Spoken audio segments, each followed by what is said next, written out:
Merci beaucoup, Monsieur le procureur de la République et le tribunal de grande instance hors classe de Dakar, Monsieur Ibrahima Ndoye.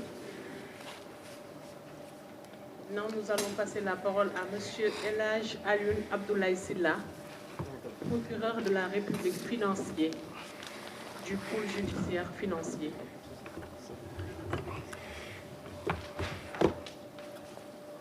Je pense que Monsieur le procureur Ibrahima Ndoye a donné assez de détails concernant les dossiers qui sont en cours. Donc, beaucoup de révélations ont été faites, des statistiques ont été données. Je pense qu'au sortir de cette rencontre, l'opinion sera plus édifiée. Donc, Monsieur le procureur financier, Monsieur El Hadj Abdoulaye Alioune Sylla, vous avez la parole. Voilà, je vous remercie, Madame la conseillère en communication. Je voudrais remercier Monsieur le procureur général qui nous accompagne dans cet exercice. Remercier également l'ensemble des acteurs de la presse qui ont répondu à cette invitation. Mon intervention va être axée sur l'installation de la poule, l'installation du pôle judiciaire financier, mais également les différentes activités qu'il a eu à mener donc, depuis son installation. Face aux exigences démocratiques et au respect de ses engagements internationaux, l'État du Sénégal a décidé de mettre en œuvre une institution judiciaire efficace, capable de renforcer l'État de droit, d'assurer la protection des ressources publiques et d'offrir aux citoyens devenus de plus en plus exigeants une justice beaucoup plus performante. C'est ainsi que la loi numéro 11/2003 du 2 août 2023, instituant le pôle judiciaire financier, doté d'organes de poursuite, d'instruction et de jugement, donc, a été votée. Ce pôle a pour mission la poursuite, l'instruction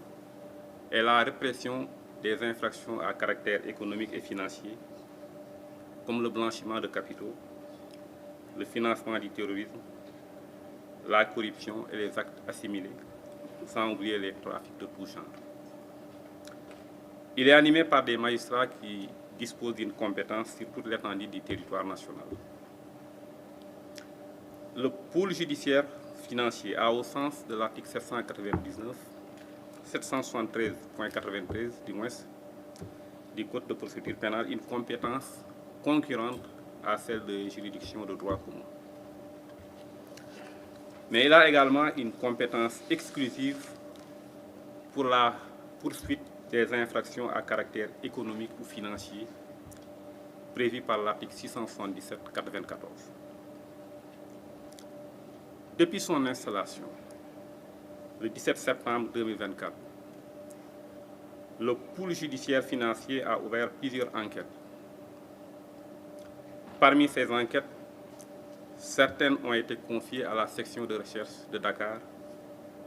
et elles seront bouclées d'ici la fin du mois d'avril 2025. Il y en a une qui a été confiée à la section de recherche de Thiès. Au moment où je vous parle, il y a des personnes qui sont gardées à vue. La procédure est en train d'être bouclée en vue de déférer ces personnes mises en cause dans cette procédure. La section de recherche également de Saint-Louis a été saisie d'une procédure et les enquêtes sont en cours dans cette brigade. Il y a aussi des enquêtes qui ont été confiées à la DIC. Je dois dire que la plupart de ces enquêtes ont été bouclées et les procédures ont été transmises au parquet qui a saisi les juges d'instruction. Cette unité, je veux parler de la division des investigations criminelles, a également été saisie pour ouvrir des enquêtes sur l'audit du rapport de la Cour des comptes portant sur la gestion des finances publiques de 2019 au 30 mars 2024. Donc la saisine a été faite hier. Les enquêtes qui ont été ouvertes ou transmises au parquet financier ont abouti à l'arrestation de 262 personnes impliquées dans 292 dossiers répartis ainsi de suite.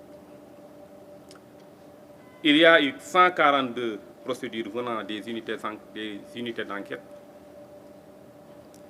122 dossiers dont les juges d'instruction du tribunal de grande instance de Dakar se sont dessaisis pour incompétence, 20 rapports de la CENTIF et 8 rapports de l'OFNAC. Le travail effectué sur ces différents dossiers a donné les résultats suivants. Le total des biens saisis depuis le 17 septembre 2024. Il y a 92 véhicules de marques diverses qui ont été saisis et qui sont confiés actuellement à l'ONDRAC. Il y a 11 titres fonciers saisis à Rufisque, Thiès et à Mbour. 2 titres fonciers également sont provisoirement inscrits au nom de l'État du Sénégal. Il y a également plusieurs pirogues et des moteurs qui ont été saisis. Ça, c'est au titre des biens qui ont été saisis. Il y a également des sommes qui ont été saisies et cautionnées. Je dois préciser qu'il y a 2 ou 3 mois, le total des sommes qui avaient été saisies ou cautionnées était évalué à 2,5 milliards. Donc il y a 2 ou 3 mois, lors de mon dernier point de presse. Aujourd'hui, nous en sommes à 15 milliards en termes de montant de sommes qui ont été saisies ou cautionnées. Et 135 ouguiya. Ce travail a été effectué en 7 mois d'activité du pôle judiciaire financier. Je voudrais terminer en soulignant que la lutte contre la délinquance économique et financière demande du temps, de la détermination, car elle implique souvent plusieurs acteurs, localisés dans des aires géographiques différentes et qui ont souvent recours à des personnes expertes dans l'art de dissimuler les avoirs criminels. En effet, lorsque dans une procédure sont présents des éléments d'extranéité, les magistrats instructeurs sont obligés de délivrer des commissions rogatoires internationales dont ils ne contrôlent pas les délais d'exécution, celles-ci étant l'œuvre de magistrats étrangers qui accomplissent ce travail accessoirement à leurs obligations professionnelles. En dépit de toutes les difficultés, la lutte pour la sauvegarde des deniers publics sera menée de façon rigoureuse, dans le respect de la présomption d'innocence, des droits de la défense et des prérogatives de chaque acteur judiciaire. Je vous remercie.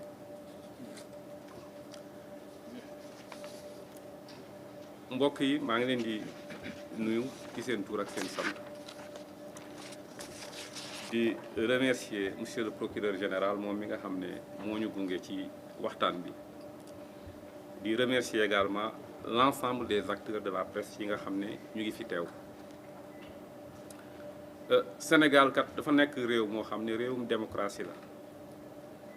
te it dafa am ay charte yoo xam ne daf ko signé yi nga xam ne dafa war a méngoog charte yooyu te bu loolu passé nag dañu nekk réew moo xam ne dañu bëgg toujours nekk état de droit maanaam réew moo xam ne ci yoon lay dox ci yoon lay tënku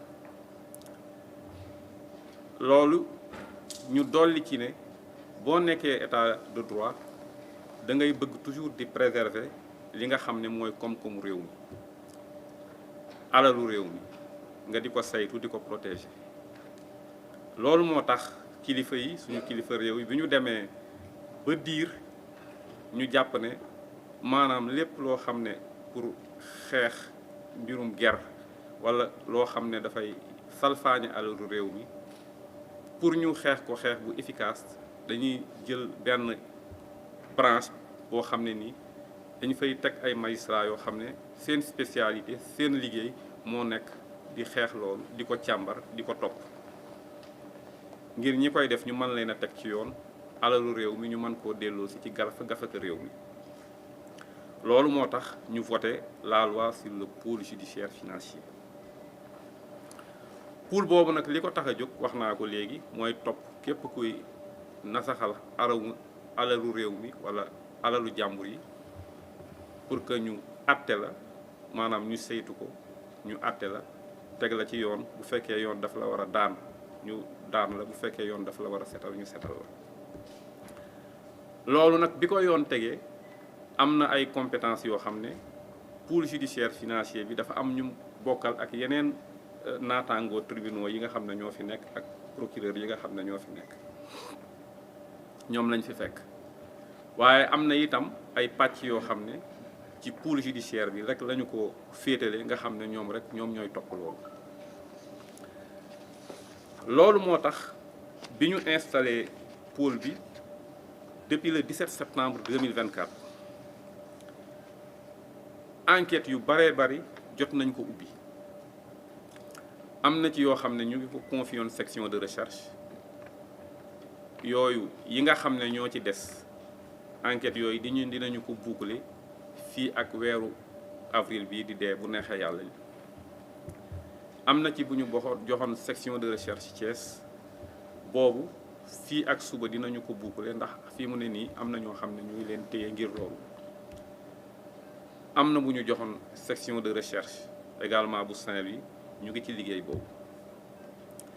mais yu bëri yu am solo joxoon nañ ko dikk ñoom def nañu liggéey bi li ci ëpp ba boucler ko jébbal ko procureur ba procureur en fait saisir juge d'instruction yi loolu moo tax sax bi ñu jotee référé Cour des comptes bi ñu càmbar ko def ay lettre de saisine daal di saisir la division des investigations criminelles pour que enquête yi war ci loolu rapport Cour des comptes bi cette unité d'enquête là def ko booba ak léegi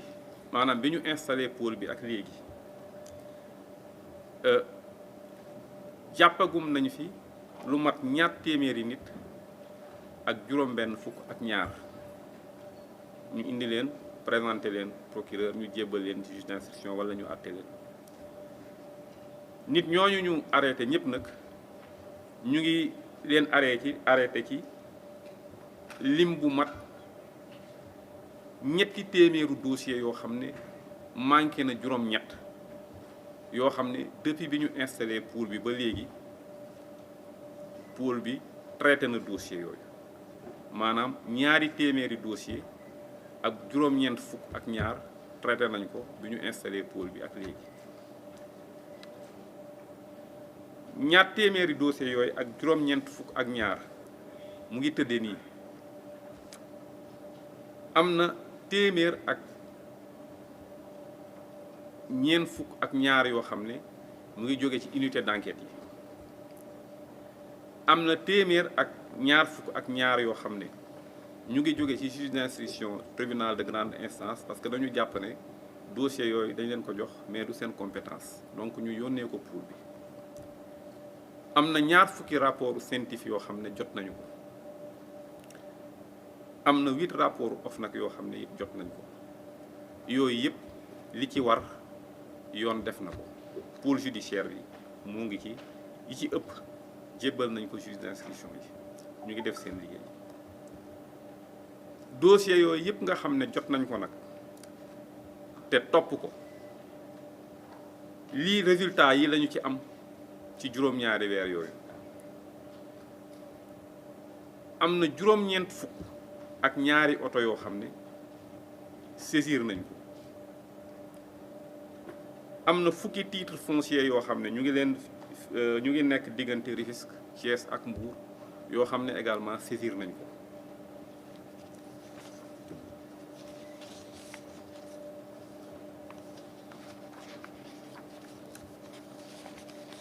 am na ñaari titre foncier yoo xam ne également ñu ngi ko inscrire provisoirement au nom de l'État maanaam tur yi mu nekkoon jëlee nañ ko ci inscrire ko ci turu État de façon provisoire am na ay gaal ak ay moteur yoo xam ne saisir nañ ko yoo xam ne ci affaire immigration clandestine bi la ñu ko jàppee loolu mooy bien yi nga xam ne lu ñu jot a saisir la ci suñu liggéey ci mbirum alal mi nga xam ne dugg na ci keesu état bi am na ñaari weer da jàkkaarloo woon na ak RTS ma ne bi ñu installé pôle bi ak léegi am na 2 milliards ak genn wàll goo xam ne lii saisir nañ ko lii ay nit cautionné nañ ko ñu dugal ko ci keesu nguur gi tey jii bi may wax ak yéen li nga xam ne saisir nañ ko ci alal wala nit ñi cautionné ko au niveau du pôle judiciaire financier mu ngi toll ci 15 milliards tey fi may wax ak yéen loolu nag ñu ngi ko def ci juróom-ñaari weer li ma bëgg a wax rek pour ma terminer mooy maanaam xeex mbirum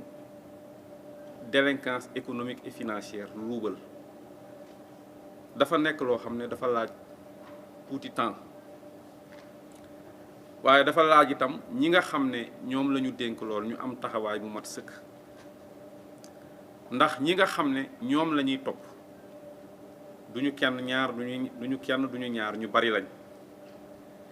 te li ëpp ñoom ñëpp duñu nekk ci benn place ndax léeg-léeg ki nga xam ne mu ngi jële fii alal ji ci réew mi fa mu koy denc fu sori réew mi lay doon maanaam nay nekk toujours à l'étranger li ci ëpp te ñooñu ñi koy def ak walla ñeneen koy defal